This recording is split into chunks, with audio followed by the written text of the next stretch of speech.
નમસ્કાર મિત્રો, જોઈએ વિડીયોમાં કે પીડીએફ એડિટ કઈ રીતે કરી શકાય। અહીંયા તમે જોઈ શકો છો, મેં એક પીડીએફ લીધી છે અને એનું લખાણ જે છે એ ઇઝીલી અહીંયા હું રિમૂવ કરી શકું છું અને નવું લખાણ બી લખી શકું છું। જોઈ શકો છો તમે, અહીંયા ઇઝીલી રિમૂવ બી થાય છે અને અહીંયા નવું લખાણ આપણે લખી બી શકીએ છીએ, ટાઈપ બી કરી શકીએ છીએ। તો એના માટે સૌપ્રથમ તમે તમારા મોબાઈલમાં ગૂગલ ઓપન કરી દેવાનું છે અને ગૂગલમાં તમારે સર્ચ કરવાનું છે લાઇટ પીડીએફ, બરાબર।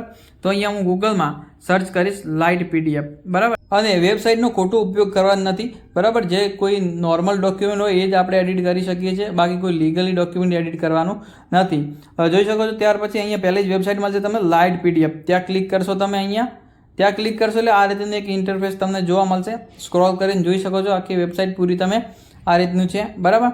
ત્યાર પછી ઉપર જો તમને ટૂલ્સ મળશે, કન્વર્ટ છે, આ પીડીએફ ટૂલ છે, આ રીતે ઉપર ટૂલ્સ છે, એમાં કન્વર્ટમાં જો તમે ક્લિક કરશો ત્યાં તમને એક બહુ બધા પીડીએફ બનાવવાનો ઓપ્શન મળશે, જ્યાં તમે કોઈ બી ફોટોઝની પીડીએફ બનાવી શકો છો, તમારા ડોક્યુમેન્ટની પીડીએફ બનાવી શકો છો, યા કોઈ વર્ડ ફાઇલ છે, કોઈ એક્સેલ ફાઇલ છે, કોઈ બી મતલબ કોઈ બીનું જે બી આ જેપીજી છે, બરાબર, જેપીઈજી છે, આ બધાની જ તમે પીડીએફ અહીંયા બનાવી શકો છો। પરંતુ આપણે વાત કરીએ છીએ એડિટ પીડીએફની, તો એના માટે આપણે ઉપર જો તમને પીડીએફ ટૂલ્સ મળશે ત્યાં ક્લિક કરશો ને તમે, એટલે તમને નીચે જોવા મળશે એડિટ પીડીએફ, તમારે ત્યાં ક્લિક કરવાનું છે, ત્યાંથી તમે તમારી પીડીએફ એડિટ કરી શકશો। તો અહીંયા હું એડિટ પીડીએફ ઉપર ક્લિક કરું છું, ત્યાર પછી તમને એક આ રીતનું ઇન્ટરફેસ જોવા મળશે, ફ્રી ઓનલાઈન પીડીએફ એડિટર, બરાબર।